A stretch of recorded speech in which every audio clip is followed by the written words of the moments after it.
Why are you still here? Everyone else quits before the month ends. Because I'm not here to survive your world, sir. I'm here to change it. You've been here 3 weeks. Why haven't you quit? Because you don't need another employee who fears you. Then what do I need? Someone who tells you the truth. What are you doing? Fixing the mess no one else dared touch. You talk like you own this office. No, sir. I just know how to run it better. No assistant ever lasted a full month with the millionaire CEO until a clumsy, stubborn young woman showed up and turned his world upside down. Before we begin, drop a comment telling us what city you're watching from. And don't forget to rate the story from 0 to 10 when we're done. Enjoy the story. Harper Evans was already late, which in her mind meant she should at least walk in with dignity. Too bad her skirt kept sliding sideways, and a piece of paper from the subway had stuck to her heel. Great start. When she pushed the glass door a little too hard, the receptionist choked on her coffee. You're? Harper Evans. Interview for executive assistant. 10 a.m. I know it's already 10:20. And yes, the subway stopped. And yes, I got confused about the building name. And yes, I spilled coffee on my resume, but you can still read it. She blurted it all out in one breath, adjusting her skirt and pulling the paper off her shoe. The receptionist just blinked, like she was watching a video and fast forward. Mr. Collins doesn't tolerate lateness. Harper smiled. Perfect. I don't tolerate slippery doorknobs. So we're even? The receptionist hesitated, then pressed a button on the phone. Mr. Collins, the candidate is here. 5 minutes later, Harper stepped into a grand office where every piece of furniture looked more expensive than her entire apartment. Behind the desk sat Arthur Collins, CEO of Collins & Blake International, suit flawless, hair perfectly styled, eyes cold as ice. She took a deep breath. Don't trip. Do not trip. You're late, and you've got lipstick on your tooth, he said. Harper froze. She ran her tongue over the corner of her mouth, not even trying to hide it. And you're in the mood of a post-apocalyptic movie. Got any streaming recommendations? Arthur looked up at her for the first time. Long seconds. Silence. The whole room seemed to freeze. Your resume's crumpled. Blame my backpack. It has a mind of its own and holds a grudge against job interviews. Incomplete degree. Business school didn't find me entertaining enough. No experience as a secretary, but I do have a hidden talent for finding lost staplers. And I make decent coffee. She smiled, trying not to show the panic bubbling up in her stomach. Arthur studied her like she was a math problem that didn't quite add up. Finally, he leaned back in his chair. Why do you want this job? Because I've got bills to pay, a cat who eats like a lion, and a gift for getting fired before the trial period ends. He raised an eyebrow. Harper winced, but kept her composure. Okay. Too honest? I can pretend I love corporate environments and colorful spreadsheets, if that's what you prefer. Arthur let out a soft sigh. Every candidate before you was well-behaved. What a waste of time. She sat down without waiting for permission. Good behavior is overrated. Another pause. Arthur closed the folder. The position is temporary. 1-month trial. If you survive, you stay. Survive sounds about right, judging by the look the receptionist gave me. Harper stood up, surprised she was still there. Okay, Mr. Collins. Challenge accepted. This'll be fun, or at least chaotic. Start tomorrow, 8 o'clock sharp, 7:59, just to throw you off. As she left the office, skirt finally in place and lipstick fixed, Harper didn't notice the curious glances from the staff in the glass break room. Whispers started. How long do you think she'll last? One analyst murmured. A week tops. Did you see his face? I say 3 days. I'm betting 2. If she survives the wrong coffee order, it'll be a miracle. Inside the office, Arthur Collins slowly twirled his pen between his fingers, still thinking about that oddly honest candidate. Something about her bothered him. Or maybe challenged him. He wasn't sure yet. Harper showed up at exactly 7:59, just like she said. The receptionist watched her like she was witnessing a rare natural phenomenon. In the elevator, she overheard 2 employees whispering. The new assistant started today, one said. Poor thing. Remember Amanda? She lasted 3 weeks, cried in the bathroom for the last 5 days. And Patricia? 2 weeks. Quit by email at 2 in the morning. Record was Susan. 6 days. Ran out during lunch and never came back. Harper pretended not to hear, but her stomach tightened.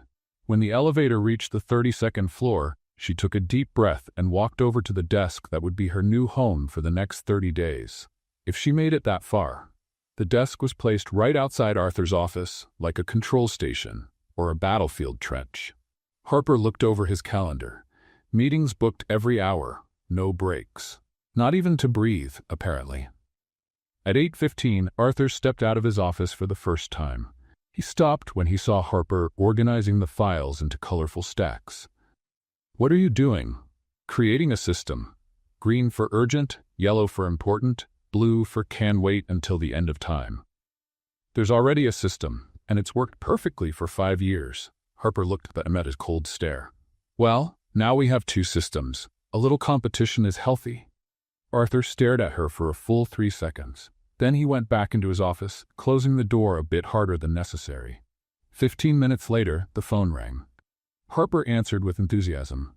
"Collins and Blake International. This is Harper speaking. How can I help make your day fantastic?" Silence on the other end. "Sorry, who's calling?"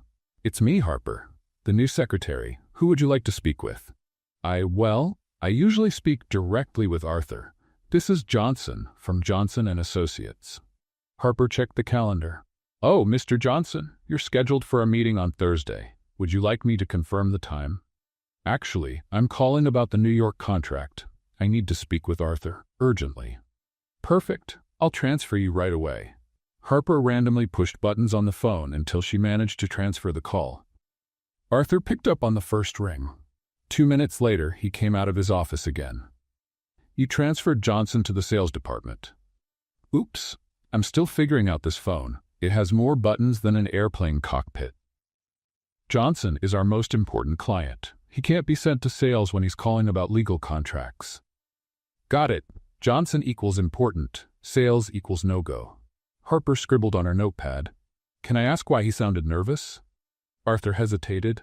"There's a problem with a contract clause. Nothing for you to worry about." Before he turned to go back in, Harper slapped her forehead. "Oh, I almost forgot. A man dropped off a package for you earlier. I signed for it." "What package?"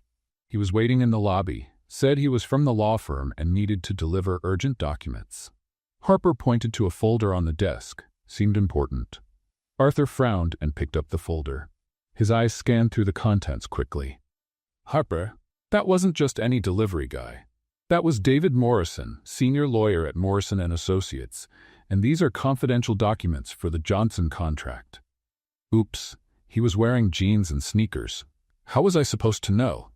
Arthur kept reading, his expression slowly changing. "And you, signed as a representative of the company?" "I signed as Harper Evans, person in charge of not letting anything go missing." "Pretty creative, right?" "Harper, you're not authorized to." He stopped suddenly, his eyes fixed on one particular page. "Wait, where exactly did you sign?" "Here." She pointed to a line at the bottom of the document. "Why?" Arthur looked at the signature, then the date, then the location she had signed. "Harper, you just uncovered a legal loophole our lawyers have been trying to find for 3 weeks." "I uncovered what?" "By signing here, on this specific line, you technically validated a clause that protects our interests in the Johnson contract." He looked at her with a mix of disbelief and admiration. This could save a $15 million deal. Harper blinked several times. "I did something good?"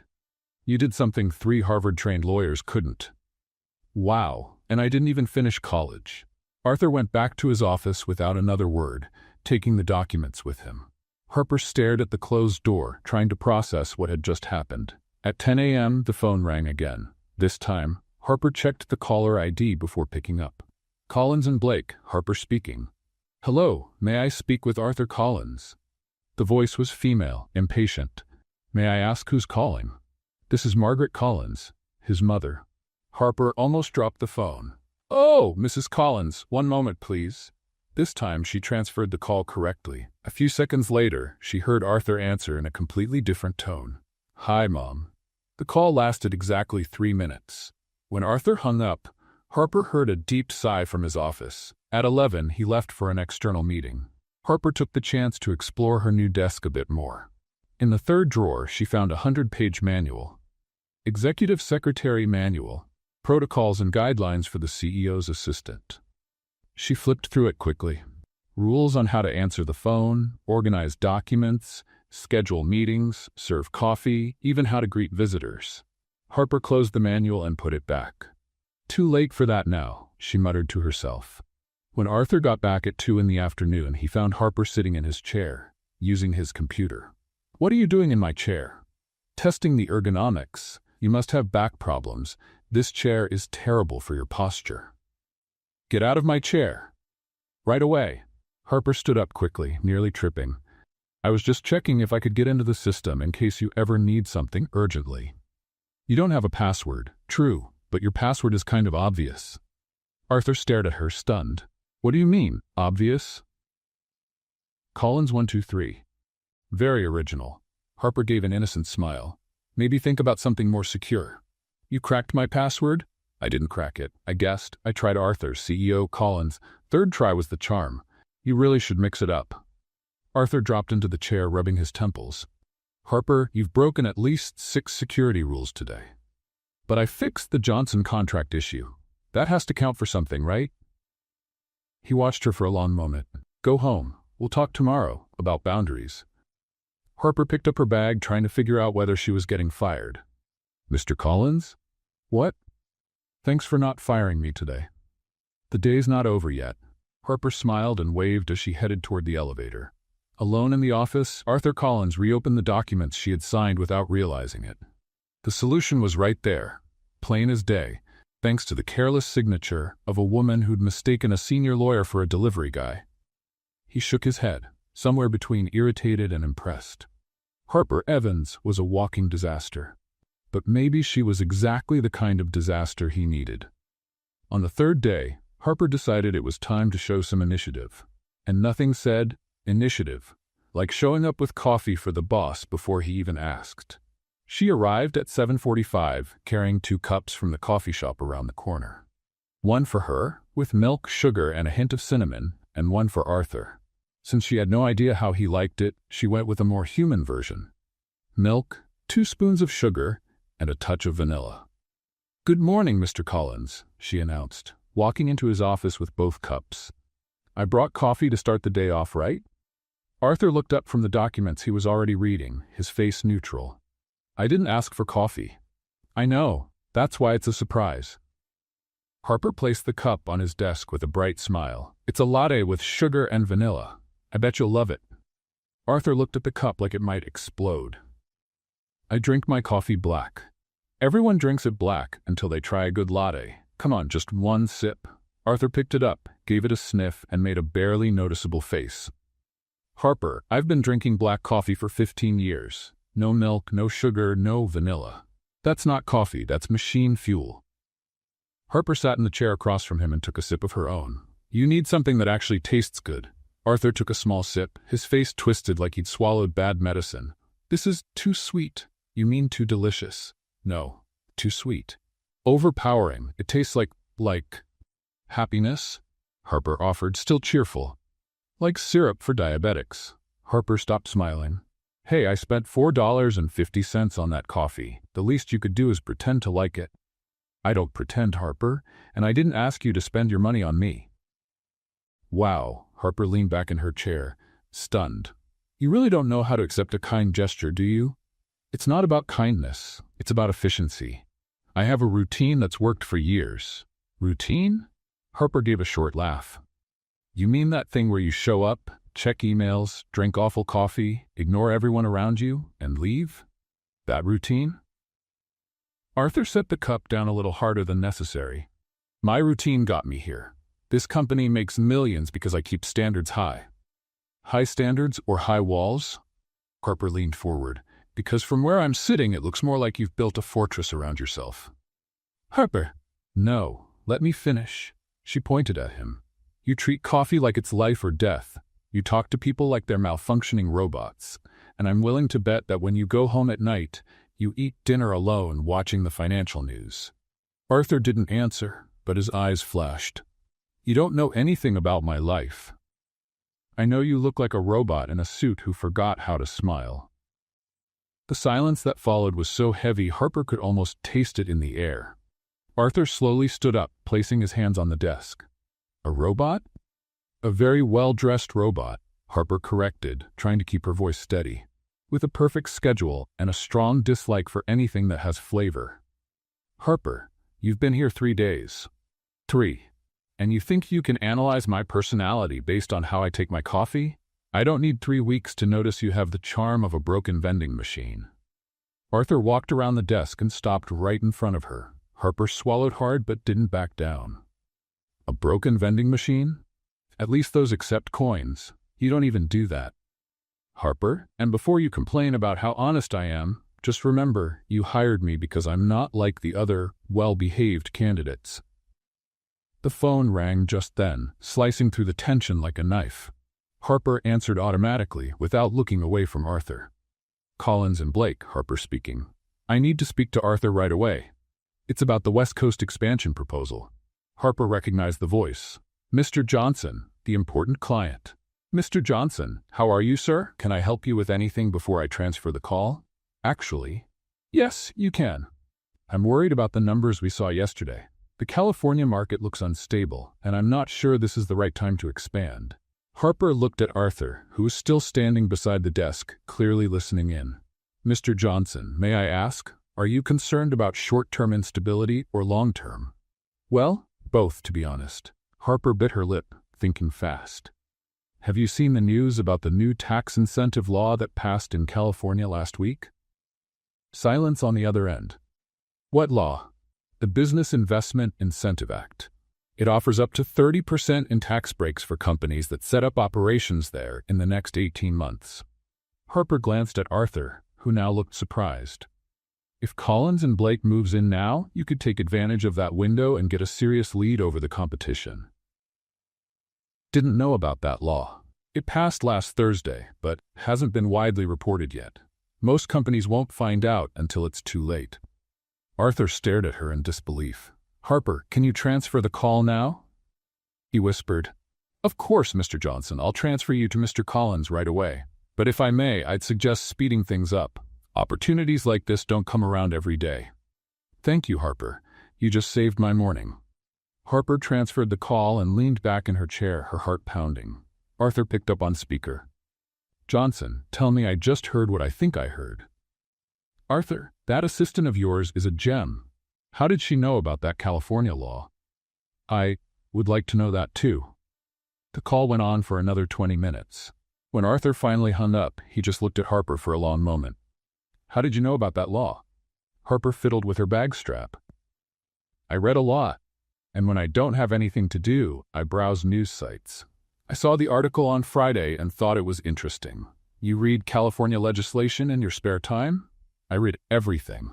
News, blogs, even medicine labels when I'm really bored. She shrugged. You never know when a random piece of information will come in handy. Arthur sat back in his chair, still processing everything that had just happened. Harper, you just gave Johnson information that could be worth millions to us. Nice. Does that make up for the coffee you hated? Arthur almost smiled. Almost. The coffee was still terrible. And you still act like a robot, but a robot who occasionally admits when someone helped him. Outside the office in the open area, a small crowd had gathered near the coffee machine. Everyone pretended to be busy, but they were clearly trying to hear the conversation. Did she just call in what? Whispered Marina from accounting.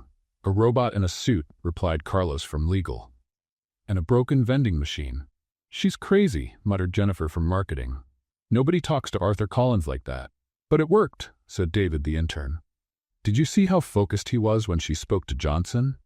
She'll be fired by Friday, guessed Marina. I'm not so sure, said Carlos. Did you hear that call? She just saved $1 million contract. Back in the office, Arthur was typing something on his computer. Harper, about the coffee. I know. You like it black, no sugar, no flavor, no joy, no vanilla. He corrected, this time with something close to a smile. I can tolerate the rest. Harper blinked, surprised. Was that almost a joke? That was a factual correction. Of course it was. Harper smiled. I'll bring plain black coffee tomorrow, but I'm still bringing colorful napkins just to annoy you. Harper? Yes? Nice move with the California law. Harper felt her face get warm. Thank you, Mr. Collins. Arthur, you can call me Arthur. Really? Don't get used to it. It's only because you saved $15 million today. Harper smiled and went back to her desk, feeling an odd sense of victory. Through the glass door, Arthur Collins watched his new secretary sorting files while humming quietly. She was a mess, impulsive, stubborn, completely unpredictable, and it seemed exactly what he hadn't realized he needed, even if her coffee was truly awful. On Friday, Arthur walked over to Harper's desk with an air of authority and said, "You need to go to the company's year-end party," he announced, like he was talking about the weather. Harper stopped organizing the files and looked at him. "I need to? It's mandatory for executive staff." "But I'm a secretary. You're my executive assistant. Technically, you're part of the executive team." Harper blinked a few times. "Since when?" "Since you saved 3 contracts this week and found out our accountant was charging double for basic services." It was true. After the California law incident, Harper had really thrown herself into the work, and apparently, she had a natural talent for spotting problems no one else noticed. "Arthur, I don't have anything to wear to a corporate party. It's on Saturday at 8. Wear something appropriate." Define appropriate. Arthur studied her for a moment, noticing the faded jeans and the colorful cat print blouse. Something without animals on it. On Saturday at 6 in the evening, Harper stood in front of a mirror at a dress rental shop, questioning all her life choices. "This one is perfect for you," the saleswoman said, adjusting a bright red dress. "It catches the eye just enough." Harper looked at herself in the mirror. The dress was beautiful, but definitely attention-grabbing. Cherry red fitted just right, with an elegant but bold neckline. "Isn't it a little too red?" "Dear, you have to stand out. A corporate party is a social battleground. You either make an impression or you disappear." An hour later, Harper was at the entrance of the 5-star hotel where the party was being held, trying not to trip in high heels. The red dress stood out sharply against the neutral, understated tones of the other guests. She took a deep breath and stepped into the elegantly decorated ballroom. Crystal chandeliers, tables with white tablecloths, and a string quartet playing classical music in the background. "This isn't a party," she muttered to herself. "It's a fancy funeral." Trying to look confident, Harper headed toward the bar. That's when her heel seemed to take on a life of its own. She stumbled badly, arms flailing for balance. Unfortunately, her hands hit a tray of champagne glasses the waiter was carrying. The tray flew through the air in slow motion. 6 crystal glasses crashed down, headed straight for Arthur Collins, who was talking with a group of investors a few feet away. "Oh no," Harper whispered, watching the disaster unfold. Arthur turned just as the glasses were inches from his perfectly pressed tuxedo. With impressive reflexes, he dodged, making the champagne splash onto the floor instead of himself. The entire room went quiet. Complete silence. Harper stood there in the middle of the broken glass, her face as red as her dress. I'm sorry?" Arthur looked her over. His tux was spotless, though there were a few drops of champagne on his shoes. Instead of blowing up, as Harper expected, he just let out a long sigh. "Are you all right?" What?" "I asked if you're all right. Did you cut yourself on the glass?" Harper looked down, surprised by the question. "No, I don't think so." Arthur signaled to the waiter, who quickly started cleaning up the shards. "Let's get out of here," he said, offering her his arm. They walked over to a quieter balcony, away from the curious stares of the other guests. "Arthur, I'm so sorry. I know you hate being the center of attention and—" "Harper." "Yes?" "Breathe," she obeyed, taking a deep breath. "Better?" "A little." Harper leaned on the balcony railing. "You're not going to fire me for almost turning you into a champagne fountain?" Arthur leaned next to her. "I've thought worse things about you." That was almost a compliment. It was a factual observation. They fell silent for a few minutes, listening to the music coming from inside. "Do you play piano?" Harper asked suddenly. Arthur looked at her, surprised. "Why do you ask?" You were watching the pianist in there with such a thoughtful expression, like someone who recognizes the music in a different way. Observant. "So do you play?" Arthur hesitated. "I used to, when I was a kid." "Why did you stop?" "My mom thought it was a waste of time. She used to say businessmen didn't need artsy hobbies." Harper frowned. "That's nonsense. Music is important." "Do you play anything?" "Guitar. Not very well, but I try." She smiled. "I always wanted to learn piano, but I never had the money for lessons." It's hard at first, but once you get the hang of it, is it like learning another language? Exactly. Arthur looked at her with genuine interest. How did you know I played? Your hands. You've got pianist fingers, long, graceful, and when the music was playing, your fingers started moving on their own like they were playing in the air. Arthur looked down at his hands like he was seeing them for the first time. You're very observant for someone who trips on flat rugs. Selective focus. It's a talent. They both laughed, a low, easy laugh that surprised them. Arthur, can I ask you something? Sure. Do you like birthday parties? His expression changed immediately. I hate them. Why? They always felt like obligations. My mom used to throw big parties when I was a kid, but they were more about impressing her friends than making me happy. I'd wear a suit, shake hands with adults pretending to care, and just wait for it to be over. Harper felt a pang in her chest. That's really sad. That's life. No, it's not. A birthday party should be about you, about people who actually care being there. So what would your ideal party look like? Harper thought for a moment. Pizza, good music, silly games, people laughing until their stomachs hurt, and a cake with way too much frosting, because there's no such thing as too much frosting. That sounds chaotic. That sounds fun. Arthur was about to respond when the balcony door opened. Marcus from sales came stumbling out, slightly tipsy. Well, look who's here, he said, clearly drunk. The prettiest assistant in the company. Harper shrank a little. Hi, Marcus. Harper, you look amazing in that dress. Marcus stepped in closer than he needed to.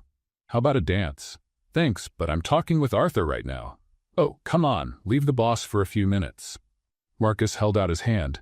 He won't mind. Actually, she said no, Arthur said, his voice suddenly cold. Relax, Arthur. It's just a dance.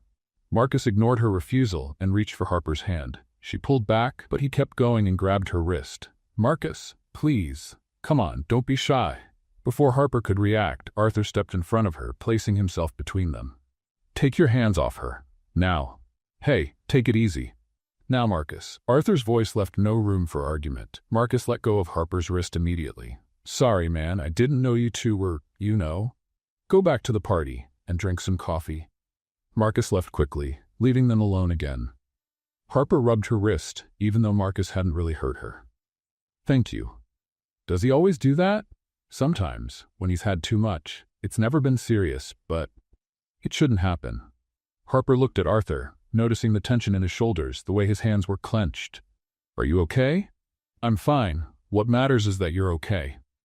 Something in the way he said that made Harper's heart beat a little faster. Arthur? Yes?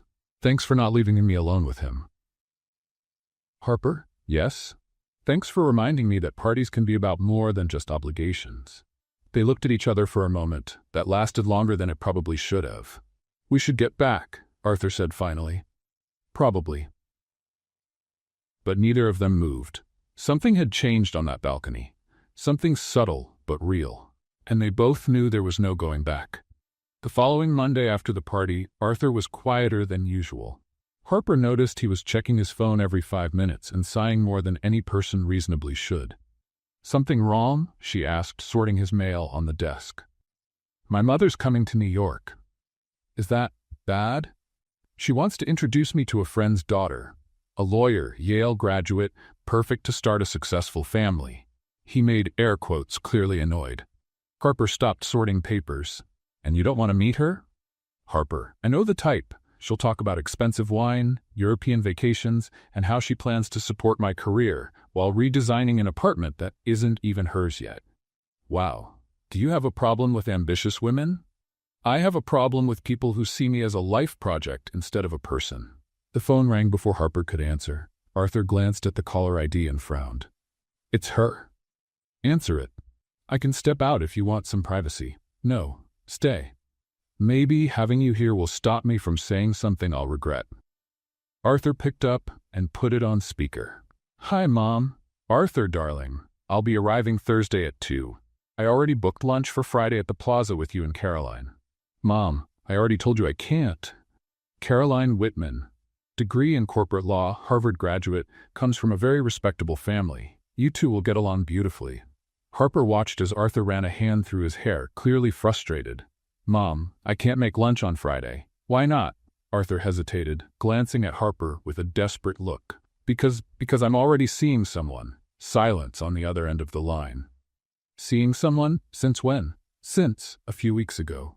Harper's eyes widened as she realized where this was going. Arthur, you've never mentioned a girlfriend. Because it's new. Very new. What's her name? Arthur looked straight at Harper, who was now shaking her head vigorously. Harper. Her name is Harper. Harper? What kind of name is Harper? A lovely name, Mom. She's special. Harper covered her face with her hands. Well, then I want to meet her. Bring her to lunch instead of Caroline. Mom, this isn't... Wonderful. Friday, 1 o'clock at the plaza. No excuses. The call ended. Arthur and Harper looked at each other in silence for a few seconds. You just used me as an excuse with your mother, Harper finally said. I panicked. Arthur, I know. It was dumb, but you heard her. Caroline Whitman, Harvard graduate, perfect family. She was planning our wedding before I even met the woman. Harper stood and began pacing the room. This is crazy. You're going to have to call her back and tell her the truth. Or, you could help me out. Harper stopped pacing. What do you mean? Just pretend to be my girlfriend for the afternoon, so she'll stop trying to set me up. Arthur, this is a terrible idea.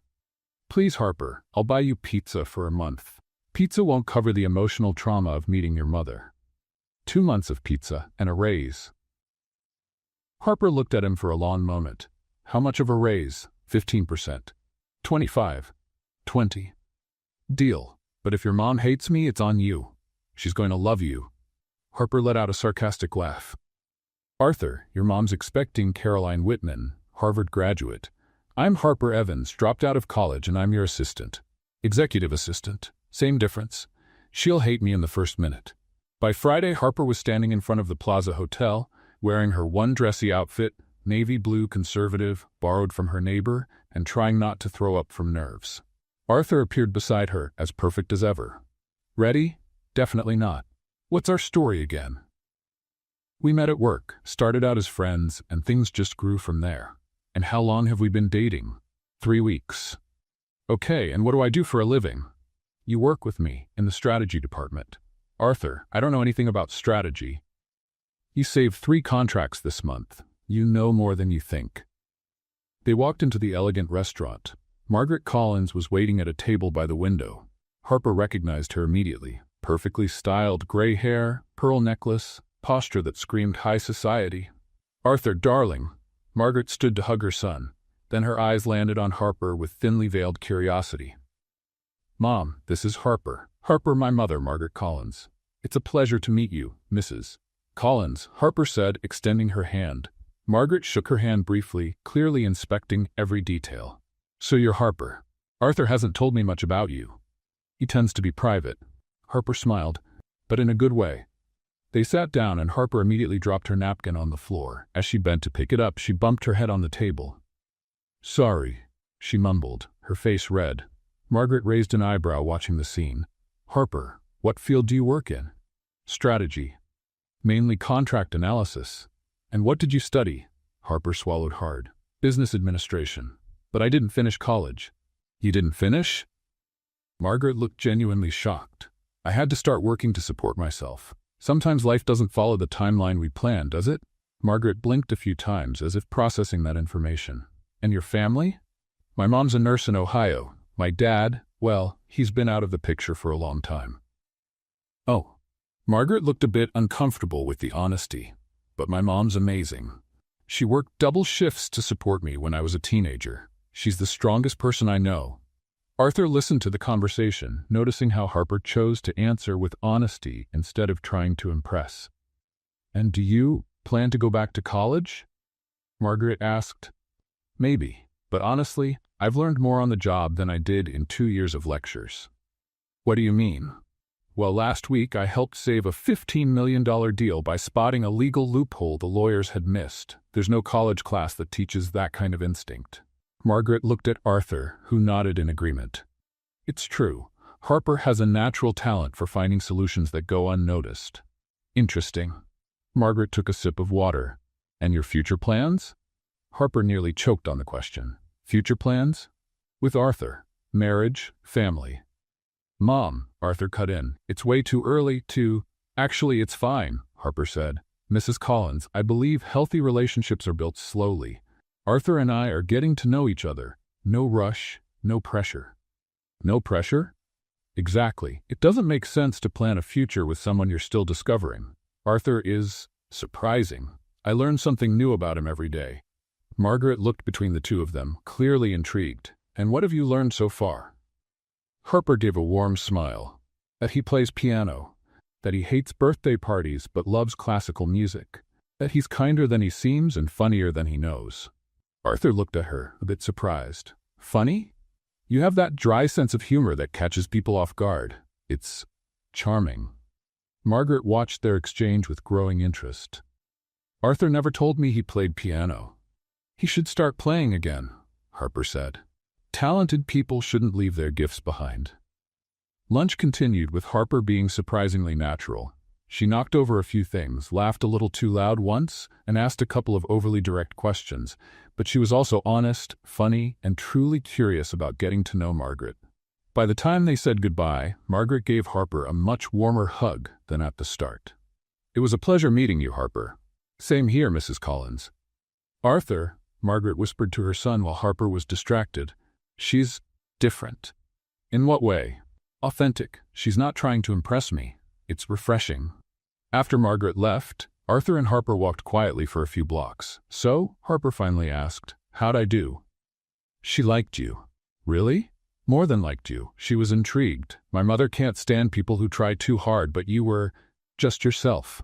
Harper smiled. Good. Pretending to be someone else is exhausting. Harper? Yes, thank you. Really. You're welcome, but you owe me a 20% raise and 2 months of pizza. Deal. They both laughed, but something between them had shifted again. The lie had started to feel dangerously close to the truth. The Monday after lunch with Margaret, Harper arrived at the office and found Arthur on a tense call with Robert Sterling, CEO of Sterling Tech, one of the biggest tech companies in the country. Robert, I understand your concern, but our marketing proposal is solid, Arthur was saying, clearly frustrated. Harper pretended to organize papers while listening in. Yes, I know the young market is important. No, our team hasn't lost touch with the millennial audience. Robert, please, give me 1 more week to reshape the presentation. Arthur hung up and ran his hands over his face. Trouble? Harper asked. Sterling thinks our marketing proposal for their new app is too old for their target audience. He wants something that speaks young, but our team only knows how to do traditional corporate campaigns. What's the app? Taskmaster, a task organizer for college students and young professionals. Harper frowned. And what was the proposal you showed him? Arthur pulled up slides on his computer. Sleek corporate images, slogans like efficiency is the path to success and smiling models in spotless office settings. Arthur, this looks like an ad for life insurance. What do you mean? Young people don't live like that. Their lives are chaotic. They're juggling work, school, social life, and existential anxiety. This campaign talks to robots, not real people. Arthur leaned back in his chair. So how would you do it? Harper thought for a moment, biting her lip. Raw honesty. Show the actual chaos. Something like, your room's a war zone, you missed 3 deadlines this week, and you've been living on ramen noodles, but at least your tasks are organized in Taskmaster. Arthur blinked. That's very specific. Because it's real. Young people love it when someone admits life is messy. No one wants to pretend they've got it all together. Harper, marketing doesn't work like that. You can't. And using memes, she cut in, excited. That meme of the dog sitting in the fire saying, this is fine. Perfect for Taskmaster. Your life is burning down, but your tasks are in order. This is fine. Arthur looked at her like she'd just suggested selling ice cream in the Arctic. Memes? In a corporate campaign? Arthur, Sterling wants to reach young people. And young people speak in memes. It's practically its own language. Before Arthur could answer, the door opened. Robert Sterling walked in with his team, an hour early for the meeting. Arthur, I hope you've got something new to show me, Robert said, shaking his hand. Robert, you're early. The meeting was scheduled for. I changed my mind. I want to see what you've got right now. Arthur glanced nervously at Harper, who was sitting at her desk with a stack of papers. Of course. I'll call the marketing team. Actually, Harper stood up suddenly. May I present an alternative idea? Arthur stared at her in horror. Harper, this isn't. Who is she? Robert asked, curious. Harper Evans, strategic assistant, she answered before Arthur could speak. And I have a proposal that could completely change the way you speak to your audience. Arthur tried to step in, but Robert seemed interested. Go on. Harper picked up a marker and walked to the whiteboard. Taskmaster isn't just an organization app. It's a lifeline for people drowning in their own chaos. She began drawing simple figures on the board. Campaign, at least one thing is in order. Scene 1. A young guy wakes up late, his room's a mess, clothes everywhere. He looks at his phone and sees all his tasks neatly listed in Taskmaster. Line, your life's a mess, but your priorities aren't. Robert leaned forward, intrigued. Scene 2. A student in the library, surrounded by books, looking panicked. She opens Taskmaster and breathes a sigh of relief. Line, when everything's out of control, at least you know what to do first. Arthur looked pale, but Robert was smiling. And how would you make this go viral? Harper grinned. Authentic memes. Partner with influencers who actually use the app day to day. No actors pretending to be organized. Real people showing how Taskmaster helps them survive their chaotic lives. Memes? One of Robert's executives asked. Exactly. I'm watching my life fall apart, but at least my tasks are in Taskmaster. Harper mimicked the popular Drake meme, using hand gestures. Robert burst out laughing. That's brilliant. You're finally speaking our language. Arthur tried to take control of the situation. Robert, this is just an early concept. Our team still needs to develop. There's nothing to develop. Robert interrupted. This is exactly the kind of energy we've been looking for. Harper, can you lead this campaign? Harper looked at Arthur, who seemed on the verge of a nervous breakdown. Well, it would be an honor. Perfect. I want a full proposal by Friday, with timeline, budget, everything. Robert shook Harper's hand enthusiastically. Arthur, you found a gem. This young woman understands the younger market better than any agency we've worked with. When Robert and his team left, Arthur closed the door and turned to Harper. What just happened? I saved the deal? Harper, you just committed to leading a multi-million-dollar campaign without checking with anyone. But he liked the idea. That's not the point. Arthur paced the room. You don't have experience in marketing. You don't know budgets, timelines, teams. Arthur, breathe. We'll figure it out together. Together? You're not going to let me sink on my own, are you? Arthur looked at her for a long moment. Harper, you just committed us to our biggest client and saved our account. Sterling was ready to drop us. That doesn't mean... The door opened again. David from legal came in, beaming. Guys, Sterling just signed a 2-year contract extension. They loved the new creative direction. After David left, Arthur dropped into his chair. Harper, do you realize what you've done? Saved our jobs? He ran his hands through his hair. You just reinvented our entire marketing strategy in 15 minutes. Out in the common area, the rumors had already started. Harper's leading the Sterling campaign? Marina whispered. She's only been here, 1 month? Carlos replied. And now she's a strategic assistant? Jennifer rolled her eyes. Clearly, something's going on between her and Arthur. Or maybe she's just really good at what she does, David said. Oh, please. Nobody rises that fast without a little extra help. Back in the office, Arthur was on the phone, pulling together a team to support Harper. Yes, marketing is fully on board. No, she's not inexperienced, she's innovative. Right, meeting at 9 tomorrow. When he hung up, he looked at Harper. Congratulations, you've officially been promoted to senior strategic assistant. Really? Sterling insisted, and the board approved a 30% raise in your salary. Harper jumped out of her chair. Arthur, that's amazing. Harper, yes? If this campaign fails, we're both getting fired. Then we'd better make it work. Arthur looked at her, noticing the determined spark in her eyes. Why do I feel like I just unleashed a hurricane on the company? Because you did. Harper smiled. But the kind of hurricane that leaves everything better once it passes. Arthur shook his head, somewhere between impressed and terrified. Harper Evans had arrived as a temporary secretary. Now she was leading the company's biggest campaign, and he was starting to realize he couldn't imagine the office without her creative chaos. Even if that scared him more than he wanted to admit. It was Thursday, 11 o'clock at night, and Harper was still at the office, putting the final touches on the proposal for Sterling.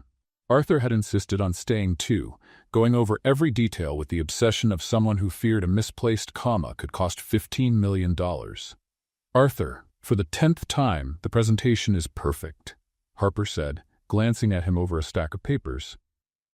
You need to stop revising. Just one more pass through the Q3 numbers, he muttered, eyes still on the screen. Harper noticed he looked paler than usual and had touched his forehead several times in the last hour. Are you okay? You look a little... I'm fine. Arthur cut her off, but his voice sounded hoarse. 15 minutes later, Harper heard a strange noise coming from his office. She looked up and saw Arthur holding his head in his hands. Arthur? He didn't answer. Harper got up and walked into the office. Arthur was clearly struggling to keep his eyes open, his face flushed and sweaty. You have a fever, she said, touching his forehead. His skin was burning. I don't have a fever. I have work to do. Arthur, you're literally burning up. When's the last time you ate? He tried to remember. And couldn't. I don't know. Yesterday? Maybe the day before? Oh my God. Harper shook her head. You're worse than a stubborn child. Come on, get up. Harper, I need to finish. What you need is medicine and rest. The presentation can wait. Arthur tried to argue, but a wave of dizziness made him grab onto the desk. Okay, maybe I do need 5 minutes. Harper helped him up, slipping her arm around his waist. 5 minutes. Nothing. You're lying down now. She guided him to the break room in the back of the office, a small space with a couch, a little table, and a mini fridge that was rarely used. Harper, this is ridiculous. I don't need. Sit. She gently pushed him down onto the couch. And stay quiet while I take care of you. Arthur sank into the couch, surprised by the relief he felt at finally giving in to what his body had been begging for. Harper disappeared for a few minutes and came back with a steaming mug, some pills, and a towel with ice. Chamomile tea from the break room, 2 ibuprofen I found in the first aid kit, and ice to bring the fever down, she announced, setting everything on the table. Where'd you find chamomile tea? Jennifer from marketing has a whole collection in her cabinet. I borrowed it without asking. Harper sat at the edge of the couch. Take your medicine. Arthur obeyed without complaint, which told Harper just how sick he really was. She placed the cool towel on his forehead, and Arthur closed his eyes, letting out a long sigh. Better? Much. He opened his eyes and looked at her. Harper, you don't have to do this. Of course I do. Somebody has to take care of you, since you clearly won't do it yourself. I can take care of myself. Really? When was the last time you took a day off? Arthur thought for a moment. Last Christmas. Arthur, that was almost a year ago. I like working. You like hiding in work. That's different. Harper adjusted the towel on his forehead. Why do you do this to yourself? Do what?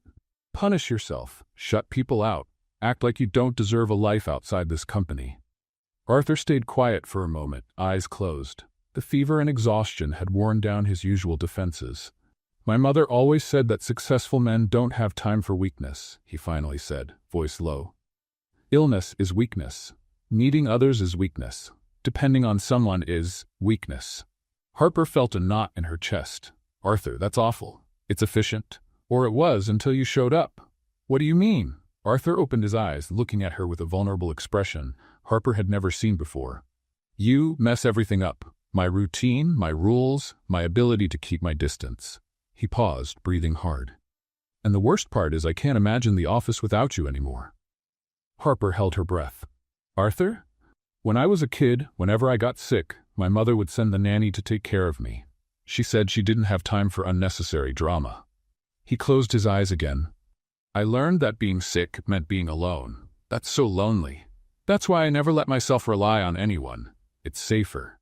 Harper felt tears sting her eyes. Without thinking, she took his hand. You're not alone now. Arthur looked down at their joined hands, surprised. Normally he would have pulled away, but this time he squeezed her hand back. Harper, I'm scared. Scared of what? Of getting used to this, to you taking care of me, to needing you. His voice was quiet but completely honest. Why does that scare you? Because people always leave. My dad left when I was 12, said my mother was too cold and I was turning into her. Every girlfriend I had eventually gave up trying to reach me. He looked straight at her. And you will too. Arthur, you'll realize I really am what my mother says. Cold, distant, unable to feel the right way. Harper leaned in closer, still holding his hand. Listen to me, you stubborn robot. You're not cold. You're careful. There's a big difference. Let me finish. She smiled. You protect yourself because you've been hurt before. That doesn't make you a robot. It makes you human. A scared human maybe, but still human. Arthur watched her like he was seeing something impossible. How do you do that? Do what? Make me feel like I could be different. Better. They were very close now. Harper could feel his breath, see the small scars on his face she'd never noticed before. Arthur, you're already better than you think. Something shifted in the air between them. Arthur lifted his free hand and gently touched her face. Harper. Yes? Thank you for taking care of me, for not giving up. They moved even closer. Harper could feel the heat of his fever, see the vulnerability in his eyes. For a moment, the world stopped. Arthur tilted his head, his lips just inches from hers, and then he stopped. I can't. Why not? Because you deserve someone who knows how to do this right, someone who isn't afraid to feel. He pulled back, running a hand through his hair. I don't want to hurt you, Harper. And if that choice is mine to make. Arthur looked at her with a mix of longing and fear. Harper, you don't understand. I don't know how to be normal. How to date, how to show affection, how to not ruin everything. Then learn. And if I can't? Harper gave a sad smile. Then at least you tried. They looked at each other in silence, the moment heavy with unspoken possibilities. Finally, Arthur leaned back on the couch, the damp towel still on his forehead. Harper? Yes?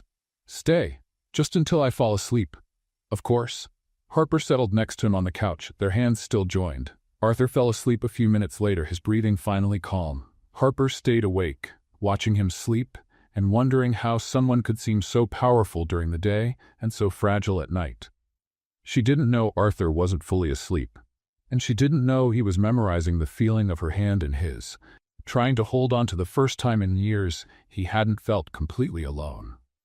The following Monday, Harper arrived at the office to find a tense atmosphere. Employees were whispering in groups, stopping when she walked by. Something was going on. Arthur wasn't in his office, which was odd for someone who always arrived before 8. Harper organized her desk and tried to ignore the curious looks. At exactly 9, Arthur walked in with 3 board members, Richard Hayes, Patricia Wilson, and James Morrison. All of them looked serious. Harper, I need you to come to the conference room now, Arthur said, avoiding looking directly at her. Is there a problem? Just come, please. The conference room was full. The entire marketing team, HR, legal, and other departments were there. Harper felt her stomach drop. Richard Hayes, the board chair, stood up. Miss Evans, it's come to our attention there are certain concerns about your rapid rise in the company. Concerns? Some employees have questioned whether your promotion and leadership of the Sterling campaign were based purely on professional merit, Patricia Wilson added, her tone icy. Harper looked around the room. Some coworkers avoided her eyes. Others watched with morbid curiosity. Jennifer from marketing wore a barely hidden look of satisfaction. What exactly are you implying? Harper asked, trying to keep her voice steady. We're not implying anything, James Morrison replied. We're investigating. Is it just a coincidence that a secretary with no experience is promoted so quickly after getting close to the CEO? Harper felt her face flush. She looked at Arthur, hoping he would say something. Anything. Arthur stayed silent, staring at the table. Mr. Collins? Richard Hayes turned to Arthur. Would you care to clarify the nature of your relationship with Ms. Evans? Arthur finally looked up, meeting Harper's eyes briefly before looking away. Harper is a capable employee. Her promotions were based on performance. That's all? Patricia pressed. That's all. Harper felt like she'd been punched in the stomach. After everything they had shared, after his vulnerability the night before, he was now denying any connection between them. Miss Evans, Richard continued, do you deny any inappropriate personal involvement with your supervisor? Inappropriate? Harper repeated, her voice starting to tremble with anger. Are you accusing me of getting promoted because of what exactly? Please just answer the question. Harper looked at Arthur again. He still wouldn't meet her gaze. There is nothing inappropriate about my professional relationship with Mr. Collins. And on a personal level? There is no personal relationship. The words came out bitter. Technically true, but it hurt to say them. Richard glanced at some documents. Several witnesses reported seeing the two of you together outside the office, at the Plaza Hotel, for example. A business meeting, Arthur said quickly. With your mother present? Patricia raised an eyebrow. An awkward silence filled the room. Look, Harper stood up, unable to take it any longer. I don't know who started these rumors, but I can prove my professional value. The Sterling campaign increased company contracts by 40%. I saved 3 deals that were about to fall through. I implemented systems that saved. No one's questioning the results, James interrupted. We're questioning the methods. The methods? Harper let out a dry laugh. You want to know my methods? I work 12-hour days. I read everything about our clients. I researched the market in my own time, and I genuinely care about the success of this company. Miss Evans, please, calm down, Richard said. Calm down? You're tearing apart my professional reputation based on gossip and I should calm down? Harper looked at Arthur one last time, hoping he'd say something in her defense. He stayed silent. You know what? Harper grabbed her bag. I won't stay here and be humiliated by people who'd rather believe rumors than results. Miss Evans, I resign, effective immediately. A shocked murmur swept through the room. Harper, it doesn't have to end like this. Arthur finally spoke, his voice quiet. Harper turned to him, eyes flashing with anger and hurt. Now you speak? After sitting there and letting them tear me apart? She shook her head. You are exactly what I thought you were on day one, a cold robot who cares about no one but himself. Harper. No, I'm done. She looked around at the board. Keep your theories and your gossip. I have too much self-respect to stay where I'm not respected. Harper walked out, slamming the door behind her. The silence that followed was deafening. Arthur stood frozen, staring at the closed door. Well, Richard finally said, problem solved? Problem solved? Arthur repeated, his voice distant. The uncomfortable situation has been removed. We can return to normal. Arthur nodded slowly, but something inside him was falling apart. The next day, Arthur arrived early, as usual. But when he passed Harper's empty desk, he stopped. She had left everything perfectly organized. Files by color, schedule updated, even detailed instructions for whoever took over her duties. Arthur sat at his own desk and tried to work as if everything were normal. 2 hours later, he realized he had read the same email 5 times and hadn't absorbed a word. Mr. Collins? Jennifer from marketing stood at the door. About the meeting with Sterling on Thursday. Cancel it, Arthur said without looking up. But sir, it's about the contract renewal. I said cancel it. Jennifer quickly left. By Wednesday, Arthur was late to 2 meetings and had replied to emails with completely off-topic answers. When Marcus from legal tried to go over a contract, Arthur practically threw him out of the office. He's impossible, Marcus muttered to Marina by the coffee machine. Worse than before, Harper showed up. Maybe now he'll realize how much she actually helped, Marina replied. On Thursday, Arthur was on the phone with an employment agency. I need someone with experience who doesn't get intimidated easily, he said. Someone with a strong personality. What specific profile are you looking for, Mr. Collins? Arthur paused, realizing he was describing Harper. Never mind, I'll call back later. He hung up and leaned back in his chair. The office was running, technically, but it felt lifeless. No spark. No Harper. On Friday, Sterling called. Arthur, where's Harper? I need to go over some changes in the campaign with her. Harper doesn't work here anymore. What? Why? Arthur couldn't find the words. Arthur, have you lost your mind? Harper's the best thing that's happened to your company in years. What the hell happened? After a tense call with Sterling, Arthur sat alone in his office, staring at the empty desk just outside his door. For the first time, he admitted the truth he had been trying to avoid. It wasn't just that Harper made work more efficient. She made his life better. Lighter. More human. And he had let them humiliate her and drive her away because he was afraid. Afraid to admit he needed her. Afraid to admit he was in love with her. Arthur picked up the phone, hesitated, then put it down again. How could he fix things now? After betraying her in the worst possible way? Outside, the city kept moving. But inside Collins and Blake, Arthur Collins was learning a painful lesson. Some opportunities, once lost, never come back. And some people, once hurt, may never trust you again. He had lost Harper. and he was starting to realize he had lost the best part of himself with her. Arthur spent the entire weekend trying to figure out where she was. He called her number dozens of times, but it went straight to voicemail. He even stopped by her apartment, but the neighbor said she hadn't seen her in days. It was David from legal who finally gave him a clue. Harper? Oh yeah, she posted on Instagram that she's volunteering at an animal shelter in Brooklyn. Something about needing puppy therapy after corporate heartbreak. Arthur had never used Instagram in his life, but he managed to find the location: Paws and Hearts Animal Rescue. On Sunday morning, he drove to Brooklyn with a bouquet of pink peonies, Harper's favorite flowers, according to the receptionist, and a carefully rehearsed speech he'd practiced in the mirror for an hour. The shelter was a small building surrounded by outdoor pens and kennels. Arthur parked, adjusted his suit, completely wrong for this, and headed to the entrance. "Can I help you?" A volunteer at the front desk asked. "I'm looking for Harper Evans. It's an emergency." "Harper?"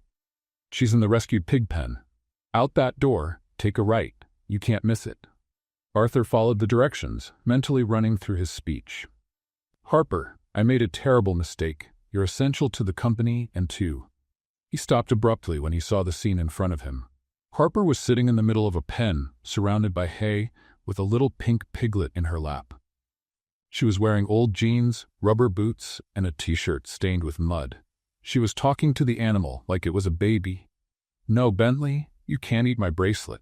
It's not food," she said, laughing as the piglet tried to nibble on her wrist. Arthur stood by the fence, holding the bouquet, completely unsure of how to proceed. "Excuse me," he called out. Harper looked up, and her expression shifted instantly from cheerful to ice-cold. "What are you doing here?" "I need to talk to you." "We have nothing to talk about." Harper turned her attention back to the pig. "Besides, I'm busy." Bentley here was abandoned by people who thought he was no longer useful. The jab landed hard. Arthur opened the gate and stepped into the pen, holding the bouquet like a shield. "Harper, please, let me explain." "Explain what?" "How you sat there in silence while they humiliated me?" Harper finally looked at him. "Or how you denied there was ever anything between us." "I was trying to protect you." "That's not true. You were protecting yourself." Arthur took a step forward, ready to hand her the flowers, but stepped right into a mud puddle. His foot slipped, and he fell spectacularly, landing flat on his back in a pile of hay. The bouquet flew out of his hands, petals scattering everywhere. Bentley, startled, jumped off Harper's lap and ran straight toward Arthur, who was now covered in straw and mud. "Get off! Get off!" Arthur tried to shake off the little pig, but Bentley decided the expensive suit was the perfect place to rub himself. Harper couldn't hold back a laugh.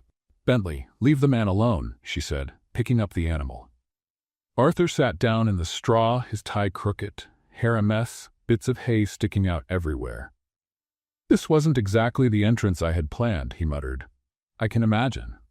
Arthur stood up, trying to brush off his suit, but only made it worse. "Harper, I know I ruined everything. I know I don't deserve your forgiveness. But you need to know you were right about me." "Right about what?" "I'm a coward. When the board went after you, I should have defended you. I should have said you're the most capable person I've ever worked with, that you saved more contracts in 2 months than our team did in a year." Harper kept holding Bentley, but Arthur could tell she was listening. "But instead, I got scared. Scared they'd find out you weren't just my assistant, that you are." "What, Arthur?" Arthur took a deep breath. "The person who reminded me what it's like to feel something, to laugh, to not always be alone." Bentley chose that moment to make a loud snorting noise. Harper set him on the ground, and he immediately waddled back over to Arthur and started chewing on the hem of his pants. "I think he likes you," Harper said, trying not to smile. "Harper, I know I don't have the right to ask this, but—" "Come back." "To the company?" "To the company." "To me." Arthur got down on one knee in the straw, ignoring the pig now tugging at his tie. "I want you on my team and in my life." Harper watched him for a long moment. "Arthur, you hurt me. A lot. I know, and I'll spend the rest of my life trying to make up for it, if you'll let me. And if the board tries to humiliate me again, then they'll have to go through me first." Arthur looked her straight in the eyes. "Harper, you're the best thing that's happened to me in years. not just professionally. You make me want to be a better person." A volunteer walked past the pen just then, quietly recording the scene on her phone. Arthur Collins, CEO of Collins & Blake, kneeling in a pig pen declaring himself to a woman while a pig tried to destroy his $1,000 tie. "Arthur, I know I don't deserve another chance. But if you give me one, I promise I'll never let anyone question your worth again, professionally or personally." Harper stayed silent, watching him. Arthur on one knee in the straw, dirty and covered in hay, with a pig attached to his tie, apologizing with more honesty than she'd ever seen in him. "Bentley, let go of the man's tie," she finally said. Arthur looked down and seemed to really notice the pig for the first time. He's eating my tie. Was it an expensive tie? Very. Then he has good taste." Arthur let out a real laugh. "Harper Evans, will you come back to work with me, and maybe have dinner with me, without pigs this time?" Harper stepped closer, picked up Bentley, and looked at Arthur. "On one condition." "Anything. Next time someone questions my competence, you defend it, publicly, without hesitation. Deal. And you'll let me reorganize your office. That desk is a disaster. Considering you just watched me get tackled by a pig, I think you can do whatever you want with my desk." Harper finally smiled. "Then I accept. But first, you need a shower. You smell like a barn." Arthur looked at himself. He really was a mess. Worth it. What? Anything is worth it if it brings you back. The following Tuesday, Harper walked back into the office as if she'd never left. The only difference was her new official title. Director of Creative Strategy, unanimously approved by the board after Arthur threatened to resign if they didn't accept. The Sterling campaign was exploding. In 2 weeks, it had generated 3 million views, increased app downloads by 400%, and 5 other companies had already approached Collins & Blake asking for Harper Evans-style campaigns. "The Sterling numbers are in," Arthur announced, walking into Harper's new office with a stack of reports. 15 million in new contracts this month alone. "Really?" Harper jumped up. "Arthur, that's amazing. And we have a meeting with the Morrison Capital investors on Thursday. They want to discuss a $50 million partnership." Harper stopped celebrating. $50 million, Arthur, that's the biggest opportunity in the company's history. "Exactly, and you're going to present." "Me?" Harper sank into her chair. "Arthur, this is too big. What if I mess it up?" "You're not going to mess it up." Arthur sat on the edge of her desk. "Harper, you've revolutionized this company. Morrison wants to meet the mind behind the Sterling campaign." Over the next 2 days, they worked together preparing the presentation. It was the first time they had truly collaborated as equals, and the dynamic was intense. No, Harper said on Wednesday night, reviewing the slides for the 10th time. "This chart looks too corporate. Morrison wants innovation, not the same old thing." "Harper, it's a financial results chart. How can it be too corporate?" "Because it's boring." She stood up, energized. "Look, instead of standard bar charts, how about we use visuals that show organic growth? Plants or waves or plants in a financial presentation? Why not?" Harper gestured with excitement. "Morrison invests in disruptive companies. They want to see we think differently." Arthur rubbed his temples. "Harper, you can't turn every chart into modern art. And you can't turn every presentation into an accounting manual." They were staring at each other now, the tension thick in the air. "Arthur, you brought me back because I think differently. So let me think differently." "I know that, but we also need to stay professional. Professional doesn't mean boring, and creative doesn't mean reckless." They were standing very close now, both clearly frustrated and passionate about their work. The energy between them was electric. "You're impossible," Harper exclaimed, "and you're way too stubborn." Arthur shot back. "Someone has to be, since you." Arthur cut her off by kissing her. It was unexpected, intense, full of all the tension that had built up over the past weeks. Harper was stunned for a second, then kissed him back just as passionately. When they pulled apart, they were both out of breath. Arthur began. "That was..."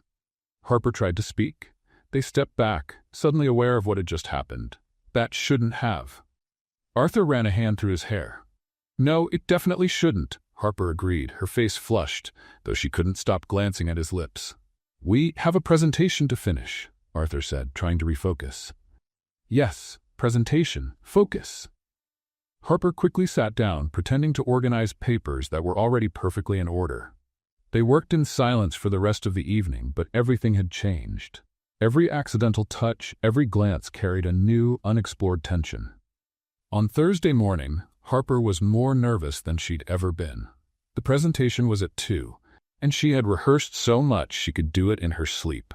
"You're ready," Arthur said, finding her in the break room at 11. "What if they hate it? What if I freeze? What if?" "Harper." Arthur placed his hands on her shoulders. "You're brilliant. They're going to love it."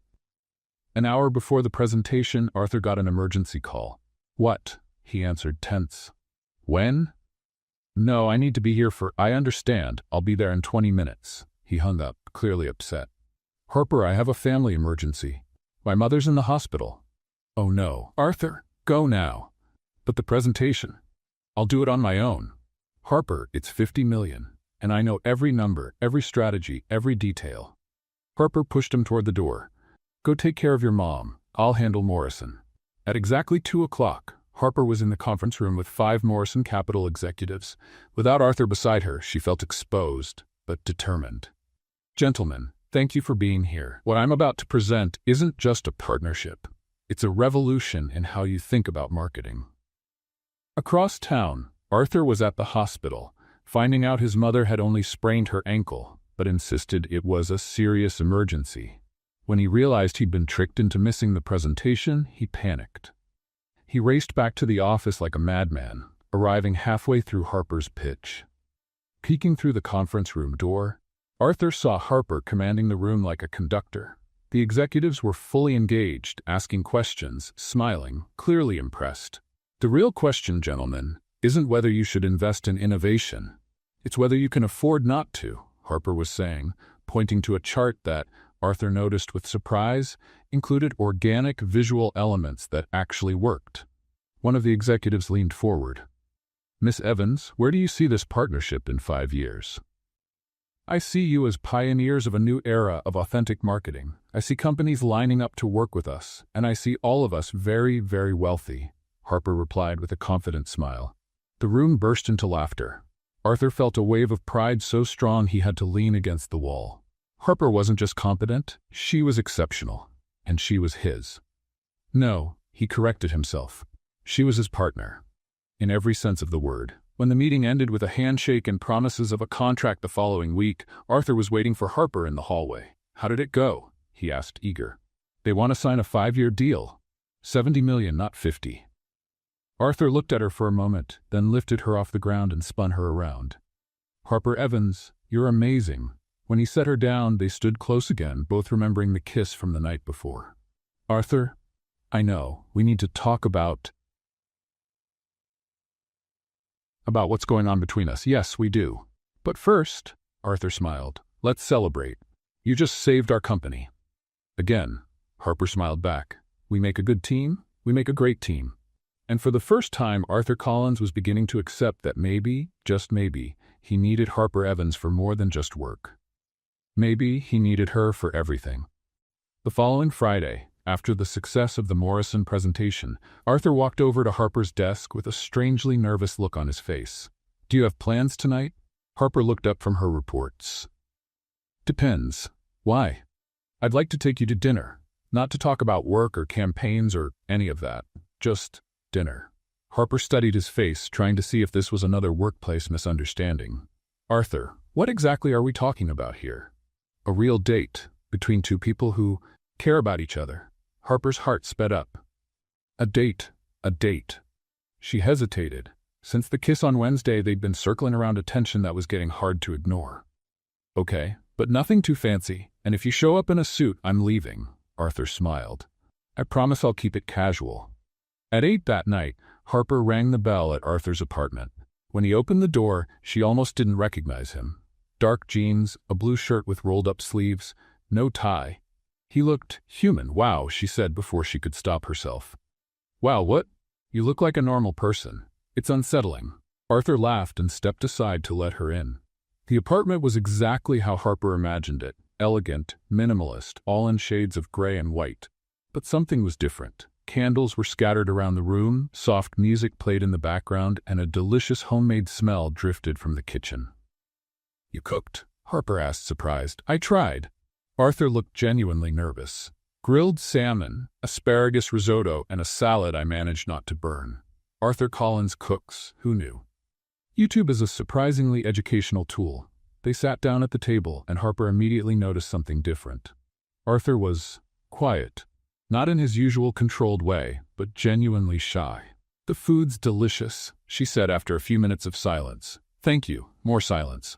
Harper took a sip of wine, watching him. Arthur was poking at his food, clearly nervous. Okay, what's going on? She finally asked. What do you mean? You're acting like it's your first job interview.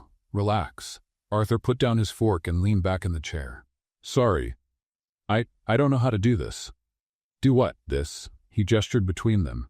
Have dinner with someone without an agenda. Talk with no specific goal. Be normal. Harper felt her heart tighten. Arthur, you've had dinner with me before. At the plaza, remember? With your mom. That was theater. This is real. They looked at each other for a long moment, and Harper saw a vulnerability in his eyes that he rarely showed. Okay, then let's start over, she said, reaching across the table. Hi, I'm Harper. I like sweet coffee, bad movies, and misbehaving pigs. Arthur took her hand, smiling for the first time that evening. Hi, Harper. I'm Arthur. I like piano, I hate parties, and apparently I have a soft spot for women who turn my life upside down. A soft spot? Maybe more than a soft spot. The energy in the room shifted. Harper didn't let go of his hand. Arthur? Yes? What are we doing? Honestly, I have no idea. They laughed, and the tension finally melted. The conversation flowed easily through the rest of dinner. Arthur told her about the time he tried to learn guitar and gave up after a week. Harper admitted she once dreamed of being a ballerina until she realized she had the coordination of a drunk penguin. When they finished eating, Arthur served dessert, tiramisu, which he clearly hadn't made himself. Points for honesty. Harper laughed. My cooking skills have limits. They moved to the sofa, and again silence settled between them. But this time it was filled with anticipation, not nerves. Harper watched Arthur's profile as he swirled his wine. Can I ask you something? Of course. What do you want from me, Arthur? The question caught him off guard. He set his glass down and looked straight at her. What do you mean? At work, we're partners. That works. But this, she gestured between them. What is this? What are you expecting? Arthur went quiet for a long moment, as if trying to put thoughts into words he'd never spoken before. You want complete honesty? Always. I want all of you. His voice was low, intense. No contract, no ID badge, no walls between us. I want to wake up in the morning and see you in the kitchen making that terrible coffee you love. I want to argue with you about presentations and then kiss you right in the middle of it. I want to learn what it means to share a life with someone. Harper felt her breath catch. Arthur, I've fallen in love with you, Harper, completely. And I know it's scary because I don't know how to do this right, but I've fallen in love with you too. Now it was Arthur's turn to be speechless. But, Harper went on, it scares me. Why? Because you've spent 34 years building walls, and I'm afraid that when things get hard, you'll build new ones. Between us, Arthur leaned closer. Harper, look at me. She did. Those walls I built? You knocked them all down. I can't even imagine them being there anymore. And what if you change your mind? And what if you change yours? He countered. Harper, love is always a risk, for both of us. Love? Arthur flushed slightly. Sorry, I know that's probably too soon to say, but it's not too soon. Harper smiled. It's honest. They looked at each other, the weight of those confessions hanging between them. So what do we do now? Harper asked. Arthur thought for a moment. How about we try? He suggested. Together. No pressure, no timeline, no corporate goals, just see how it goes. And if we don't know how, then we'll figure it out together. Arthur smiled. But on one condition. What? This time, I'm the one making coffee for you, not the other way around. Harper burst out laughing. Arthur Collins offering to make someone sweet coffee. I never thought I'd see the day. For you, I'd learn to do anything. Anything. Anything. Harper leaned in and kissed him softly. When they pulled back, Arthur rested his forehead against hers. So, Harper whispered, how about we start by learning how to really date? I think I can get used to that. Good, because you're stuck with me now. Best place to be. Outside, New York kept up its nighttime rhythm. But inside Arthur's apartment, two people were discovering that sometimes the best deal in life doesn't involve contracts or signatures. Sometimes it's just about having the courage to say yes to the unknown, and trusting that the person next to you will be there to figure it all out with you. A year later, Harper Evans had become a bit of a legend in the corporate world. As Director of Creative Innovation at Collins & Blake, she had revolutionized campaigns for 15 major clients and turned the firm into the most sought-after agency in New York. More important than that, she and Arthur had found they were even better as a couple than as work partners, which, considering they'd tripled the company's revenue together, was an impressive achievement. "Harper, did you look at the speech I'm giving tonight?" Arthur asked, stepping into her office on Friday morning. "The Executive of the Year speech? Let me guess, you're going to talk about numbers, growth strategies, and..." She paused dramatically. "The bright future of Collins & Blake. It's scary how well you know me." "That's because you're predictable." Harper stood up and kissed him quickly. "But I love you anyway." "Anyway?" "Especially because of that." That night, the Plaza Hotel's ballroom was filled with New York's top executives. Arthur had been named CEO of the Year for the third year in a row, and Harper sat in the front row, wearing an elegant navy blue dress Arthur had picked because it matches your eyes when you laugh. "Ladies and gentlemen," the host announced, "please welcome Arthur Collins, CEO of Collins & Blake International." Arthur walked onto the stage, perfectly put together as always. Tailored suit, hair in place, confident posture. Harper smiled, remembering the nervous man she'd met a year earlier. "Thank you," Arthur began, adjusting the microphone. "Receiving this award is an honor, but it wouldn't be honest to accept it as my achievement alone." Harper raised an eyebrow. That wasn't in the speech she had reviewed. "Over the past year, our company has gone through a complete transformation. Not just in numbers, though those were outstanding, but in culture, in energy, in soul." The audience murmured in agreement. Harper started to wonder where Arthur was going with this. That transformation happened because one extraordinary person joined our company and changed everything. She came in as a temporary secretary and she became my saving grace. Harper felt her face heat up. A few people in the audience started turning to look at her. "Harper Evans," Arthur went on, scanning the crowd for her, "you've taught me that leadership isn't about control, it's about inspiration. That innovation comes from creative chaos, not rigid order. And that, loving someone is the best business decision anyone can make." Now everyone was looking at Harper, who was trying hard not to bolt from the room. "Arthur, what are you doing?" she whispered, even though she knew he couldn't hear her. On stage, Arthur pulled a small box from his pocket. The whole audience held its breath. "Harper Evans," Arthur said into the mic, "would you be my partner for life?" And then he got down on one knee, or tried to. His suit was so tight that when he bent his knee, there was a loud tearing sound. Off balance, he slipped a few inches on the stage carpet, still kneeling but now looking more like someone trying a very awkward stretch. The audience gave a mix of laughter and sympathetic ohs. "This was not part of the plan," Arthur muttered into the microphone, still kneeling off-center. Harper couldn't hold it in anymore. She got up from her chair and walked to the stage, laughing so hard she could barely keep her balance. "Are you okay?" she asked, helping him up. "My pride's a little bruised, but the ring is still intact," Arthur said, holding up the box. "So what do you say? Will you marry me, even after watching me rip my pants in public?" Harper looked at him, messy hair, torn suit, red with embarrassment, but smiling like she'd never seen before. "Arthur Collins, you are the most charmingly clumsy man I've ever met." "Is that a yes?" "That's a huge yes." The crowd burst into applause. Arthur slipped the ring, a classic, elegant solitaire, onto Harper's finger and kissed her as 300 people cheered and clapped. When they pulled apart, Harper grabbed the mic. "Just so you all know," she announced, "he practiced this speech 15 times in the office. Not once did he fall." "Harper?" Arthur protested, laughing. "What can I say?" she shrugged. "With me and his life, even perfect plans turn into romantic comedies." The crowd laughed and clapped even louder. 2 months later, on a sunny spring Saturday, Harper and Arthur got married in a small garden in Central Park. The ceremony was Exactly what you'd expect from a Harper Evans wedding. The groom arrived 5 minutes late because he forgot the rings in the car. The bride tripped on her dress walking down the aisle, but was saved by David from legal, who was also a groomsman. The officiant swallowed a bee in the middle of the vows. Arthur's mom cried so hard she smudged all her makeup, and Margaret Collins, who had completely fallen for Harper, spent half the ceremony laughing and the other half fanning herself with the program.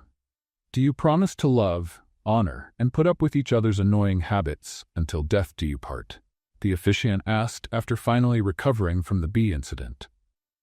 I promised to put up with him checking emails during breakfast, Harper said. And I promised to put up with her reorganizing my files without asking, Arthur added. And do you promise to support each other in hard times and celebrate together in good ones? I promised to help her survive high heels, Arthur said, looking at Harper's feet. And I promised to help him survive the stress when things don't go as planned, Harper replied. Then, by the power vested in me, I now pronounce you husband and wife. Arthur, you may kiss the bride, but try not to slip again. When Arthur kissed Harper, the guests burst into applause. Bentley, the rescue pig Harper insisted on bringing as their mascot, chose that exact moment to trot across the garden, making everyone laugh even more. Mrs. Collins, Arthur whispered in Harper's ear as they pulled apart. Mr. Collins, she replied, ready for a lifetime of organized chaos? With you? I wouldn't expect anything less. They walked through the garden while the guests tossed rose petals, and Harper couldn't stop laughing. A year ago, she had been a desperate secretary. Now she was a successful executive, married to the man she loved, and surrounded by people who truly cared about her. Harper? Arthur said as they reached the decorated car. Yes, thank you. For what? For showing up in my life like a whirlwind and teaching me that sometimes the best thing that can happen is when all our plans go completely off track. Harper leaned in and kissed him again. Arthur Collins, you have no idea what kind of adventure you're in for. With you leading the way? I'm sure it's going to be epic. And as they drove off into the future, tin cans rattling behind the car and Bentley running after the vehicle, one thing was clear. Love, just like the best business deals, sometimes begins with complete and total chaos. What did you think of Harper and Arthur's story? Let us know in the comments. Rate this story from 0 to 10. What score would you give? Don't forget to subscribe and turn on notifications so you don't miss any of our stories. And check out more touching stories by clicking right here on the final screen. On the final screen. On the final screen. On the final screen. On the final screen.